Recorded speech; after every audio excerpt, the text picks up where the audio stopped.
Ceket, ceket, ceket. Resmi görüşmelerde ceket giyerim. Resmi görüşmelerde ceket giyerim. Resmi görüşmelerde ceket giyerim. Ceket giy, bu resmi bir toplantı.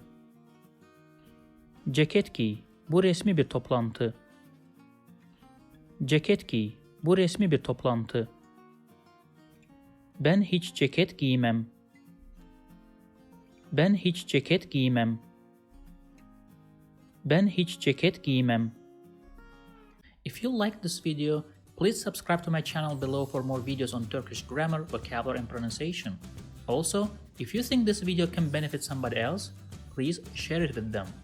Last, if you have any comment or request, please provide your feedback in the comment section below and I'll do my best to respond as soon as possible.